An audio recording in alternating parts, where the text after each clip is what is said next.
안녕하세요. 소리한기입니다. 오늘은 김동인 작가의 단편소설 감자를 들려드리겠습니다.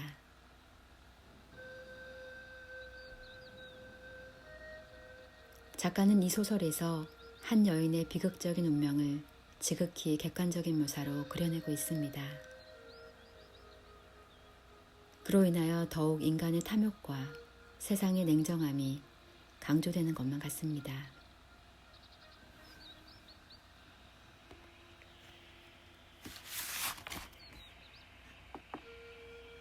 이제 그 여인의 삶을 시작합니다.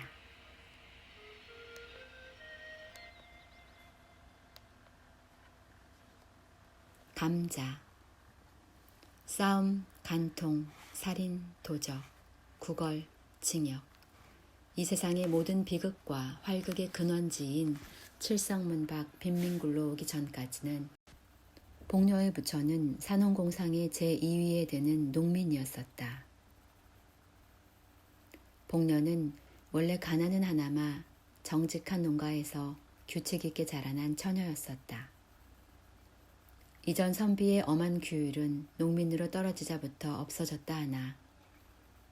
그러나 어딘지는 모르지만 딴 농민보다는 좀 똑똑하고 엄한 가율이 그의 집에 그냥 남아 있었다. 그 가운데서 자라난 복녀는 물론 다른 집 처녀들과 같이 여름에는 벌거벗고 겨울에서 몇 감고 바짓바람으로 동리를 돌아다니는 것을 예사로 알기는 알았지만 그러나 그의 마음속에는 막연하나마 도덕이라는 것에 대한 저품을 가지고 있었다. 그는 15살 나는 해에 동리 호라비에게 80원에 팔려서 시집이라는 것을 갔다. 그의 새 서방, 영감이라는 편이 적당할까? 이라는 사람은 그보다 20년이나 위로서 원래 아버지의 시대에는 상당한 농꾼으로서 밭도 몇 마지기가 있었으나 그의 대로 내려오면서는 하나둘 줄기 시작하여서 마지막에 복녀를 산 80원이 그의 마지막 재산이었었다. 그는 극도로 게으른 사람이었었다. 동리 노인들의 주선으로 소작밭 깨나 얻어주면 종자만 뿌려둔 뒤에는 후치질도 안 하고 김도 안 매고 그냥 내버려 두었다가는 가을에 가서는 되는 대로 거두어서 금년은 종년이네 하고 전주집에는 가져도 안 가고 자기 혼자 먹어버리고 하였다.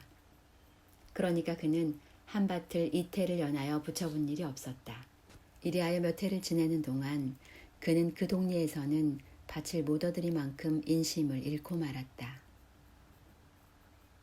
복녀가 시집을 간 뒤 한 3, 4년은 장인의 덕택으로 이렁저렁 지나갔으나 이전 선비의 꼬리인 장인은 차차 사위를 밉게 보기 시작하였다.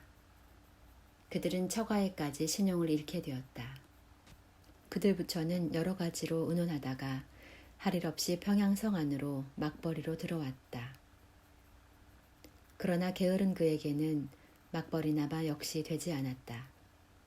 하루 종일 지게를 지고 영광정에 가서 대동강만 내려다보고 있으니 어찌 막벌이인들 될까. 한 서너 달 막벌이를 하다가 그들은 요행 어떤 집 막간 행랑살이로 들어가게 되었다. 그러나 그 집에서도 얼마 안 하여 쫓겨나왔다.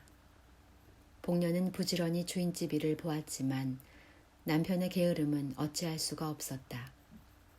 매일 복녀는 눈에 칼을 세워가지고 남편을 채근하였지만 그의 게으른 버릇은 개를 줄 수는 없었다. 뱃섬 좀 치워달라우요. 남 졸음 오는데 님자 치울 시간. 내가 치우나요? 20년이나 밥 먹고 그걸 못 치워? 에이구, 각 죽구나 말디. 이년 뭘? 이러한 싸움이 그치지 않다가 마침내 그 집에서도 쫓겨나왔다. 이젠 어디로 가나. 그들은 할 일 없이 칠성문 밖 빈민굴로 밀려 나오게 되었다. 칠성문 밖을 한 부락으로 삼고 그곳에 모여있는 모든 사람들의 정업은 거라지요. 부업으로는 도적질과 자기네끼리의 매음, 그 밖에 이 세상의 모든 무섭고 더러운 죄악이었었다. 복녀도 그 정업으로 나섰다. 그러나 19살의 한창 좋은 나이의 여편네에게 누가 밥인들 잘 줄까? 젊은 거 이 거랑질은 왜? 그런 소리를 들을 때마다 그는 여러 가지 말로 남편이 병으로 죽어가거니 어쩌거니 핑계는 되었지만 그런 핑계에는 단련된 평양 시민의 동정은 역시 살 수가 없었다. 그들은 이 칠성문 밖에서도 가장 가난한 사람 가운데 드는 편이었다. 그 가운데서 잘 수입되는 사람은 하루에 5리짜리 돈뿐으로 1원 7, 80전의 현금을 쥐고 돌아오는 사람까지 있었다. 극단으로 나가서는 밤에 돈벌이 나갔던 사람은 그날 밤 400여 원을 벌어가지고 와서 그 근처에서 담배 장사를 시작한 사람까지 있었다. 복녀는 19살이었었다. 얼굴도 그만하면 빤빤하였다. 그 동네 여인들의 보통 하는 일을 본받아서 그도 돈벌이 좀 잘하는 사람의 집에라도 간간 찾아가면 매일 5, 60전은 벌 수가 있었지만 선비의 집안에서 자라난 그는 그런 일은 할 수가 없었다. 그들 부처는 역시 가난하게 지냈다. 굽는 일도 흔히 있었다. 기자묘 솔밭에 송충이가 끓었다. 그때 평양부에서는 그 송충이를 잡는데 은혜를 베푸는 뜻으로 칠성문 밖 빈민굴의 여인들을 인부로 쓰게 되었다. 빈민굴 여인들은 모두 다 지원을 하였다. 그러나 뽑힌 것은 겨우 50명쯤이었다. 복녀도 그 뽑힌 사람 가운데 한 사람이었었다. 복녀는 열심으로 송충이를 잡았다. 소나리에 사다리를 놓고 올라가서는 송충이를 집게로 집어서 약물에 잡아넣고 그의 통은 잠깐 새에 차고 하였다. 하루에 32전씩의 공전이 그의 손에 들어왔다. 그러나 대여세 하는 동안에 그는 이상한 현상을 하나 발견하였다. 그것은 다른 것이 아니라 젊은 여인부 한 연합은 사람은 언제나 송충이나 안 잡고 아래서 지절거리며 웃고 날뛰기만 하고 있는 것이었다. 뿐만 아니라 그 놀고 있는 인부의 공전은 일하는 사람의 공전보다 8전이나 더 많이 내어주는 것이다. 감독은 한 사람뿐이지만 감독도 그들의 놀고 있는 것을 묵인할 뿐 아니라 때때로는 자기까지 섞여서 놀고 있었다. 어떤 날 송충이를 잡다가 점심때가 되어서 나무에서 내려와서 점심을 먹고 다시 올라가려 할 때에 감독이 그를 찾았다. 복네, 예 복네. 왜 그럽니까? 그는 약통과 집게를 놓은 뒤에 돌아섰다. 좀 오너라. 그는 말없이 감독 앞에 갔다. 예, 너, 내 뒤좀 가보디 않겠니? 뭐라래요? 글쎄, 가야. 가디오 형님. 그는 돌아서면서 인부들 모여있는 대로 고함쳤다. 형님도 갑시다 가래.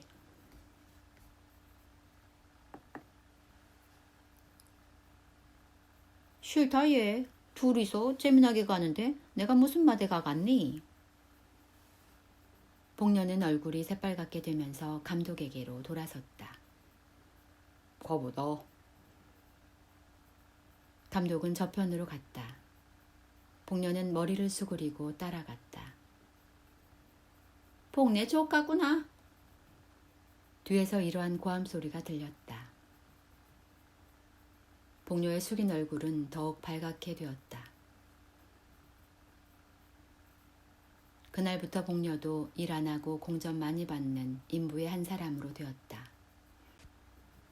복녀의 도덕관 내지 인생관은 그때부터 변하였다. 그는 아직껏 딴 사내와 관계를 한다는 것을 생각하여 본 일도 없었다.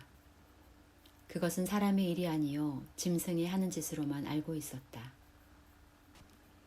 혹은 그런 일을 하면 탁 죽어지는지도 모를 일로 알았다. 그러나 이런 이상한 일이 어디 다시 있을까? 사람인 자기도 그런 일을 한 것을 보면 그것은 결코 사람으로 못할 일이 아니었었다. 게다가 일 안 하고도 돈 더 받고 긴장된 육회가 있고 빌어먹는 것보다 점잖고 일본말로 하자면 삼박자 같은 좋은 일은 이것뿐이었었다. 이것이야말로 삶의 비결이 아닐까. 뿐만 아니라 이 일이 있은 뒤부터 그는 처음으로 한계 사람이 된 것 같은 자신까지 얻었다. 그 뒤부터는 그의 얼굴에는 조금씩 분도 바르게 되었다. 1년이 지났다. 그의 처세의 비결은 더욱더 순탄히 진척되었다. 그의 부처는 이제는 그리 궁하게 지내지는 않게 되었다. 그의 남편은 이것이 결국 좋은 일이란 듯이 아랫목에 누워서 벌신벌신 웃고 있었다. 복녀의 얼굴은 더욱 이뻐졌다.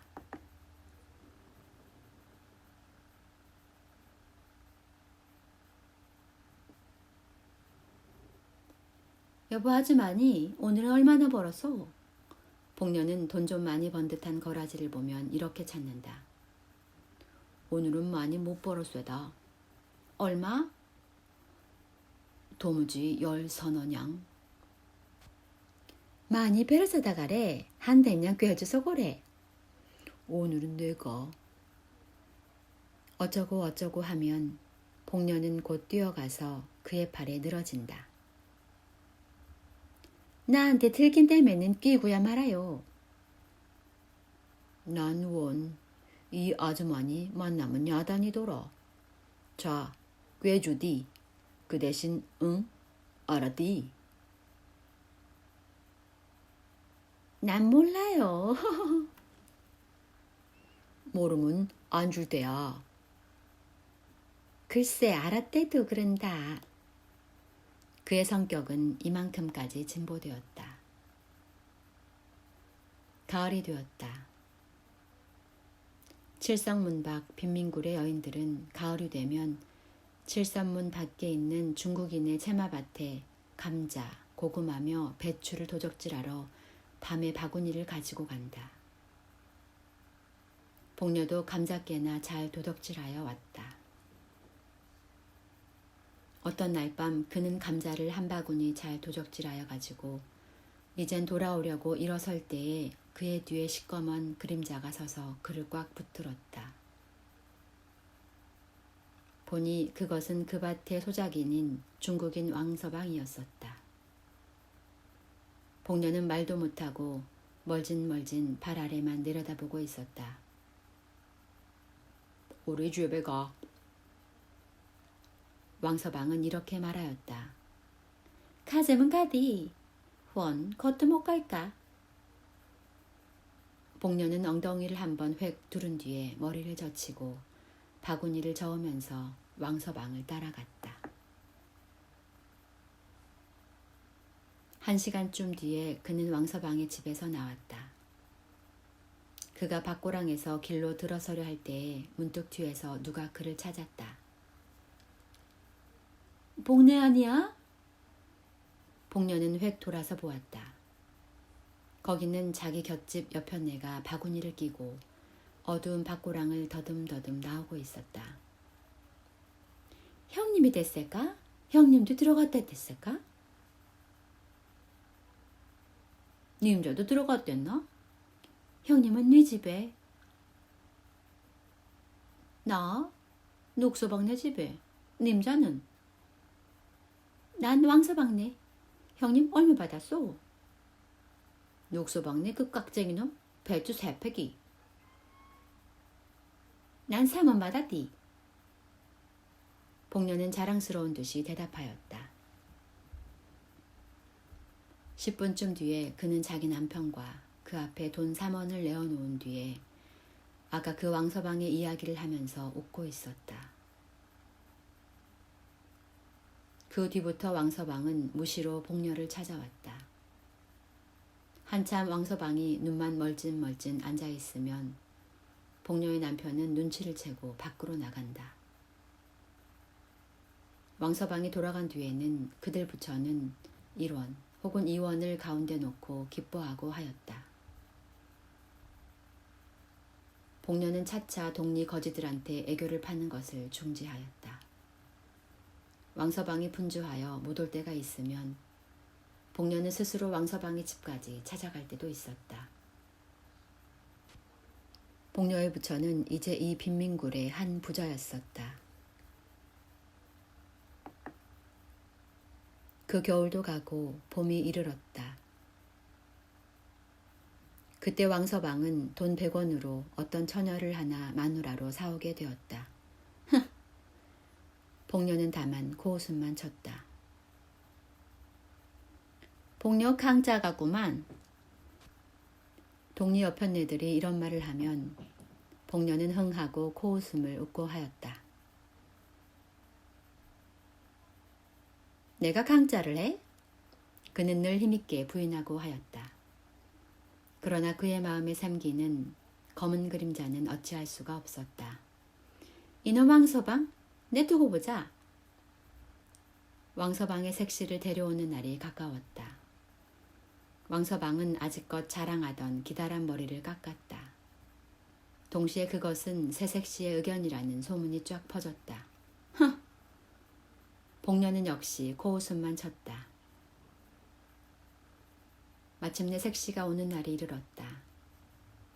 칠보단장에 4인교를 탄 색시가 칠성문 밖 채마밭 가운데 있는 왕서방의 집에 이르렀다. 밤이 깊도록 왕서방의 집에는 중국인들이 모여서 벼란 악기를 뜯으며 벼란 곡조로 노래하며 야단하였다. 복녀는 집 모퉁이에 숨어서서 눈에 살기를 띠고 방 안의 동정을 듣고 있었다. 다른 중국인들은 새벽 2시쯤 하여 돌아갔다. 그 돌아가는 것을 보면서 복녀는 왕서방의 집안에 들어갔다. 복녀의 얼굴에는 분이 하얗게 발려 있었다. 신랑 신부는 놀라서 그를 쳐다보았다. 그것을 무서운 눈으로 훑켜보면서 그는 왕서방에게 가서 팔을 잡고 늘어졌다. 그의 입에서는 이상한 웃음이 흘렀다. 자, 우리 집으로 가요. 왕서방은 아무 말도 못하였다. 눈만 정처 없이 두룩두룩 하였다. 복녀는 다시 한번 왕서방을 흔들었다. 자, 어서. 우리 오늘 밤 일이 있어 못 가. 일은 밤중에 무슨 일? 그래도 우리 일이. 복녀의 입에 아직껏 떠돌던 이상한 웃음은 문득 없어졌다.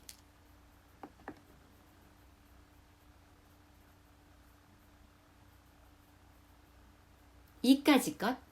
그는 발을 들어서 치장한 신부의 머리를 찼다.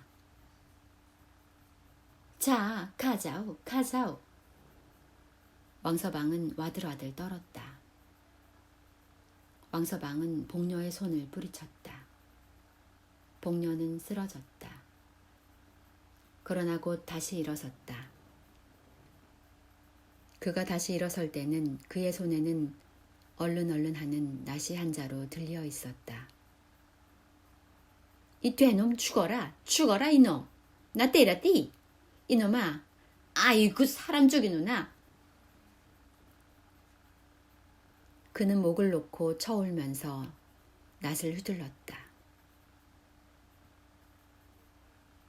칠성문 밖 외딴 밭 가운데 홀로 서 있는 왕서방의 집에서는 일장의 활극이 일어났다.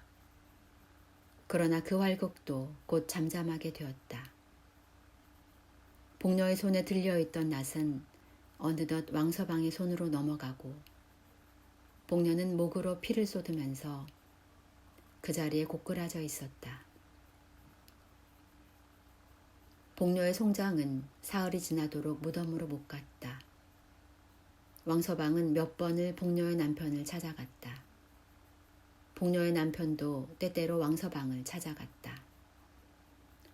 둘의 새에는 무슨 교섭하는 일이 있었다. 사흘이 지났다.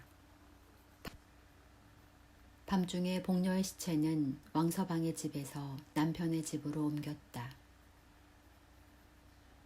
그리고 그 시체에는 세 사람이 둘러앉았다.